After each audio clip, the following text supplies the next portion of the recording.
കണ്ണൻ എപ്പോഴത്തേക്ക് അങ്ങോട്ടേക്ക് കൊണ്ടുവരാൻ കഴിയുമെന്ന് ഇപ്പോൾ അറിയില്ല. ഇപ്പോൾ തന്നെ സമയം 4 മണിയായിരിക്കുന്നു. ഒരു 1.5 മണിക്കൂറെങ്കിലും അവിടെ പൊതുദർശനം വേണ്ടി വരില്ലേ? കാരണം അത്രയധികം ആളുകൾ അവിടെ ഉണ്ടാകുമല്ലോ.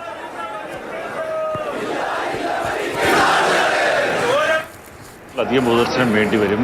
ഒട്ടേറെ ആൾക്കാർ ഇപ്പോഴും ക്യൂ നിന്ന് ആ മഴയെപ്പോലും അവഗണിച്ചുകൊണ്ട് ക്യൂ നിൽക്കുകയാണ്. വിവിധ ജില്ലകളിൽ നിന്നെത്തിയ ആൾക്കാരുണ്ട്. അവർക്കൊക്കെ തന്നെ അവസാനമായി VS അച്യുതാനന്ദനെ ഒരു നോക്ക് കാണാൻ വേണ്ടിയുള്ള ഒരു കാത്തിരിപ്പാണ്. വിവിധ രാഷ്ട്രീയ കക്ഷി നേതാക്കൾ, രാഷ്ട്രീയ കക്ഷി ഭേദമന്യേ ഒട്ടേറെ ആൾക്കാരുണ്ട്. മുഖ്യമന്ത്രി അടക്കമുള്ള ആൾക്കാർ ഇവിടേക്ക് എത്തുന്നുണ്ട്. ആരോഗ്യമന്ത്രിയും മന്ത്രി സജി ചെറിയാൻ അടക്കമുള്ള ആൾക്കാർ നേരത്തെ തന്നെ വന്ന്, സ്പീക്കർ അടക്കമുള്ള ആൾക്കാർ നേരത്തെ വന്ന് ഇവിടെ തമ്പടിച്ചിട്ടുണ്ട്. അവർ എല്ലാവരും തന്നെ VSനെ ഇവിടെ നിന്ന് ഒരു അന്തിമ യാത്രയ്ക്ക് വേണ്ടിയുള്ള തയ്യാറെടുപ്പിലാണ്. ഏതാണ്ട് ഇനി എന്തായാലും ഇവിടെ നിന്ന് CPMന്റെ ജില്ലാ കമ്മിറ്റി ഓഫീസിൽ നിന്ന് ഇവിടേക്ക് റിക്രിയേഷൻ ഗ്രൗണ്ടിലേക്ക് എത്താൻ വലിയ ദൂരമില്ല. പക്ഷേ ഈ ജനങ്ങളെ കടന്ന് ഇവിടേക്ക് വരിക എന്നുള്ളത് വലിയ കടമ്പ തന്നെയാണ്. ആ കടമ്പ കഴിഞ്ഞ് ഇവിടേക്ക് എത്തുമ്പോഴേക്കും ഇപ്പോൾ ഏതാണ്ട് 4:02 ആയിരിക്കുന്നു. ഇനിയിപ്പോൾ ഇവിടേക്ക് എത്തുമ്പോൾ അതായത് 5 മണി കഴിയും. ഇവിടെ ഒരു 2-2.5 മണിക്കൂറൊക്കെ തന്നെ ഇവിടെ ഒരു പൊതുദർശനം ഉണ്ടാകും. കാര്യം ഈ ഹാള് വലിയ രീതിയിൽ തിങ്ങി നിറഞ്ഞിരിക്കുകയാണ്. ഈ ഹാളിന് പുറത്ത് വലിയ രീതിയിൽ ആൾക്കാരുടെ ജനക്കൂട്ടമുണ്ട്. പല ജില്ലകളിൽ നിന്ന് വന്ന, നേരത്തെ കണ്ണൂരിൽ നിന്ന് വന്ന ആൾക്കാരോടും പാലക്കാട് നിന്ന് വന്ന ആൾക്കാരോടൊക്കെ തന്നെ സംസാരിക്കുകയുണ്ടായി. അവർ ഇന്നലെ രാത്രി മുതൽ ഇറങ്ങി ഇന്ന് രാവിലെ ഇവിടേക്ക് എത്തി. 10 മണിയോടുകൂടി അദ്ദേഹത്തെ കാണാമെന്നുള്ള പ്രതീക്ഷയോടുകൂടി വന്നതാണ്. ആ പ്രതീക്ഷയെല്ലാം തകിടം മറിഞ്ഞു. കാര്യം ഇന്നലെ 2 മണിക്ക് ദർബാർ ഹാളിൽ നിന്ന് ആരംഭിച്ച യാത്ര എത്രയോ മണിക്കൂറുകൾ വൈകിയാണ് ആലപ്പുഴയുടെ പുന്നപ്പുറയുടെ മണ്ണിലേക്ക് എത്തുന്നത് നമ്മൾ കണ്ടതാണ്. അതിനുശേഷമുള്ള ഓരോ നിമിഷവും വൈകിക്കൊണ്ടിരിക്കുകയാണ്. ജനങ്ങൾ ഇങ്ങനെ ഒഴുകിയെത്തുകയാണ്. തങ്ങളുടെ പ്രിയ നേതാവിനെ അവസാനമായി കാണാൻ വേണ്ടി ജനങ്ങൾ ഓരോരുത്തരായി ഒഴുകിയെത്തുന്ന ഒരു സ്ഥിതി ഉള്ളതുകൊണ്ട് തന്നെയാണ് ഇത്തരത്തിൽ വൈകുന്നത്. എന്ന് തന്നെയായാലും ഇവിടേക്ക് ഇനി ഭൗതിക ശരീരം എത്തിക്കാൻ സമയം ഏറെ എടുക്കും എന്നുള്ളത് തന്നെയാണ് നമുക്ക് മനസ്സിലാക്കുവാൻ സാധിക്കുന്നത്. ഇപ്പോൾ മന്ത്രി സജി ചെറിയാൻ അടക്കമുള്ള ആൾക്കാർ ഇവിടെ കാത്തു നിൽക്കുന്നുണ്ട്. അടിയന്തരമായി തന്നെ ഇവിടേക്ക്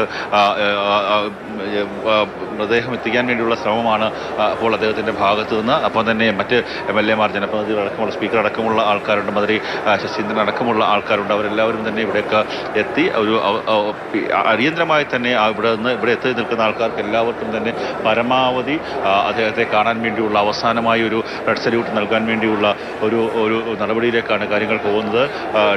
ജില്ലാ കമ്മിറ്റി ഓഫീസിലെ പൊതുദർശനം ഇപ്പോഴും പുരോഗമിക്കുകയാണ്. ഇപ്പോൾ മന്ത്രി അടക്കമുള്ള ആൾക്കാർ, ഒപ്പം തന്നെ ഈ സ്ഥലത്തെ MLA PB ചിത്രരഞ്ജൻ അടക്കമുള്ള ആൾക്കാർ എല്ലാവരും തന്നെ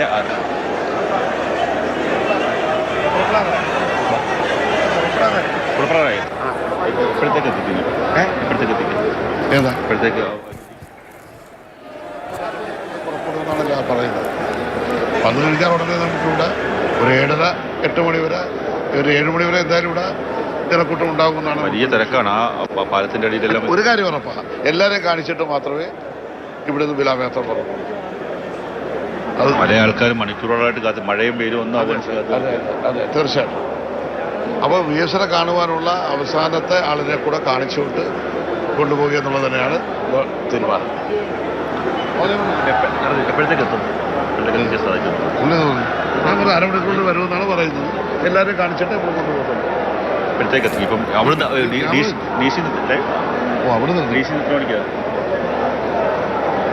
DC-യിൽ പിന്നെ ഇപ്പം 4 മണിയല്ലേ, എന്തായാലും ഒരു 5 മണി കൂടി ഇവിടെ എത്തുമെന്നാണ് പ്രതീക്ഷിക്കുന്നത്.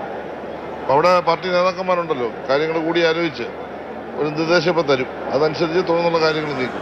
ഒരു സംസ്കാരമാണ് രാത്രി 10 മണിയെങ്കിലും കഴിയും. അല്ല, മുഖ്യമന്ത്രിയും മറ്റ് പാർട്ടി സെക്രട്ടറിയും മറ്റ് നേതാക്കന്മാരും അഖിലേന്ത്യാ സെക്രട്ടറിയിലും ഉണ്ട്. അവരൊന്ന് കൂടി ആലോചിച്ച് എന്താണോ ഒരു നിർദ്ദേശം ഇപ്പോൾ തരാൻ സാധ്യതയുണ്ട്. ആ നിർദ്ദേശം വെയിറ്റ് ചെയ്ത് നിൽക്കുകയാണ്. അതുതന്നെയാണ് CPMന്റെ സംസ്ഥാന ദേശീയ ജനറൽ സെക്രട്ടറി MAVB അടക്കമുള്ള ആൾക്കാർ, മുഖ്യമന്ത്രി പിണറായി വിജയൻ അടക്കമുള്ള ആൾക്കാരുണ്ട്. അവരൊക്കെ കൂടിയാലോചിച്ച് ഇനി എത്ര മണിക്ക് സംസ്കാരം നടക്കാൻ സാധിക്കും. 3 മണിയോടുകൂടി സംസ്കാരം നടത്തുക എന്നുള്ളതായിരുന്നു നേരത്തെ തീരുമാനം. ഇനിയൊരു കൂടിയാലോചനകൾ ഉണ്ടാകും. ആ കൂടിയാലോചനയ്ക്ക് ശേഷമായിരിക്കും സംസ്കാരം എത്ര മണിക്ക് നടത്താൻ സാധിക്കുക എന്നുള്ള ഒരു കാര്യത്തിലേക്ക് പോവുക.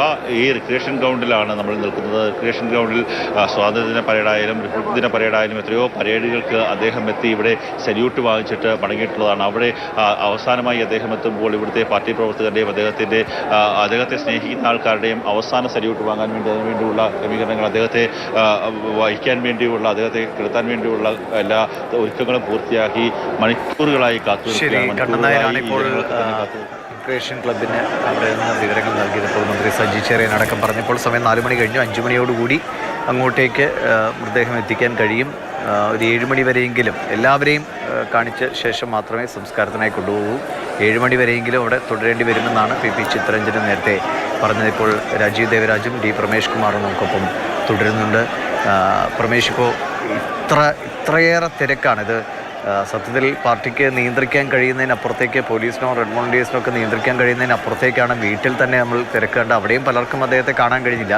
ഇനി ഇവിടെ പോലീസ് റിക്രിയേഷൻ ഗ്രൗണ്ടിൽ എല്ലാവർക്കും കാണാനുള്ള അവസരം ഉണ്ടാകുമെന്നാണ് പ്രതീക്ഷ. ഇപ്പോൾ ആലപ്പുഴ ഇങ്ങനെ സത്യത്തിൽ അവസാന മണിക്കൂറുകളാണ് VS നമുക്കൊപ്പമുള്ള അവസാന മണിക്കൂറുകൾ.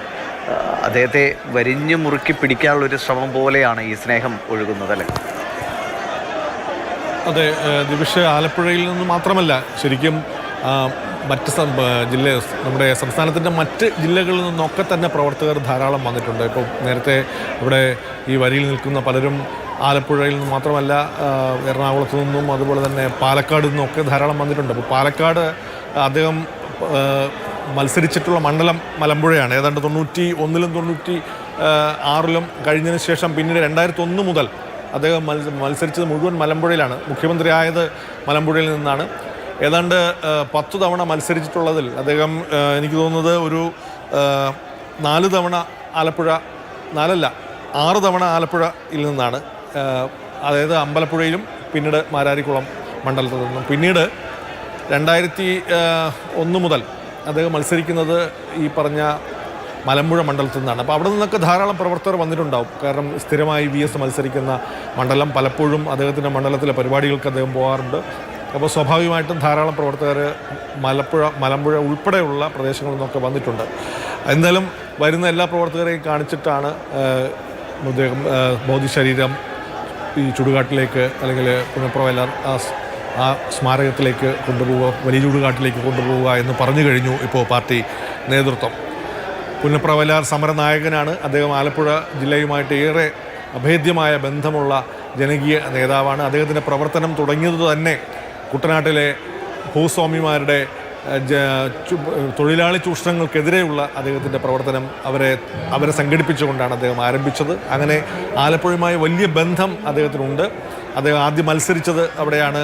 1965-ൽ അദ്ദേഹം അമ്പലപ്പുഴയിൽ നിന്ന് മത്സരിക്കുകയുണ്ടായി. ജയിക്കുക മാത്രമല്ല, പിന്നീട് പരാജയമടഞ്ഞതും അവിടെ തന്നെയാണ്. ആദ്യം പരാജയമടഞ്ഞുകൊണ്ടാണ് തുടങ്ങിയത്. 65-ൽ അദ്ദേഹം പരാജയപ്പെടുകയാണ് ഉണ്ടായത്. പിന്നീട് അടിയന്തരാവസ്ഥ കഴിഞ്ഞുള്ള തെരഞ്ഞെടുപ്പിൽ അദ്ദേഹം പരാജയപ്പെട്ടു. 96-ൽ വളരെ അപ്രതീക്ഷിതമായ ഒരു തെരഞ്ഞെടുപ്പ് പരാജയവും അദ്ദേഹം നേരിടേണ്ടി വന്നതും ഈ പറഞ്ഞ ആലപ്പുഴ ജില്ലയിൽ തന്നെയാണ്. പിന്നീട് ആണ് അദ്ദേഹം ഈ മലമ്പുഴയിൽ മത്സരിക്കാൻ പോയത്. അതുകൊണ്ട് ആലപ്പുഴ ജില്ലയുമായിട്ട് വലിയ അഭേദ്യ ബന്ധം അദ്ദേഹത്തിനുണ്ട്. അദ്ദേഹത്തിൻ്റെ ജന്മസ്ഥലമാണ്. അദ്ദേഹത്തിൻ്റെ ഇപ്പോൾ അദ്ദേഹം താമസിക്കുന്ന വീട് അവിടെയാണ്. അദ്ദേഹത്തിൻ്റെ പഠനം വിദ്യാഭ്യാസം ചെയ്ത സ്ഥലമാണ്. അദ്ദേഹം ആസ്പിൻവാൾ കമ്പനിയിലെ തൊഴിലാളിയായിരുന്നു. അദ്ദേഹത്തിൻ്റെ ജ്യേഷ്ഠ സഹോദരൻ്റെ തുന്നൽ ശാലയിൽ അല്ലെങ്കിൽ തുന്നൽ കടയിൽ അദ്ദേഹം പ്രവർത്തിച്ചിരുന്നു. അങ്ങനെ അനാഥത്വത്തിനെതിരെ ബാല്യത്തിലേക്ക് വലിയ ധാരാളം പ്രതിസന്ധി അദ്ദേഹത്തിന് നേരിട്ടിരുന്നു. അദ്ദേഹത്തിൻ്റെ 4-ാമത്തെ വയസ്സിൽ അദ്ദേഹത്തിൻ്റെ അമ്മയും അതുപോലെ 11-ാമത്തെ വയസ്സിൽ പിതാവിനെയും നഷ്ടമായ ഒരു ബാല്യമാണ്. വളരെ അനാഥത്വം അദ്ദേഹം അനുഭവിച്ചിരുന്നു. ഇങ്ങനെയൊക്കെയുള്ള ഒരു പ്രതിസന്ധിയും ദുരിതവും എല്ലാം നീന്തി കടന്ന് വന്ന ഒരു നേതാവാണ്. ശ്രീ P. കൃഷ്ണനെ പോലുള്ള കമ്മ്യൂണിസ്റ്റ് ആചാര്യൻ കണ്ടെടുത്ത ഒരു നേതാവാണ് അദ്ദേഹം. അപ്പോൾ അങ്ങനെ ആലപ്പുഴ ജില്ലയുമായിട്ടും ആലപ്പുഴയുമായിട്ടും ഒക്കെയുള്ള വലിയ ബന്ധം, ആ ബന്ധമാണ് ഇപ്പോൾ ഈ ജനസഞ്ചയം തെളിയിക്കുന്നത്. സ്വാഭാവികമായിട്ടും അദ്ദേഹത്തോടുള്ള ആദരം പ്രകടിപ്പിക്കാനായി വന്ന എല്ലാ പ്രവർത്തകരുടെയും വാക്കുകളിൽ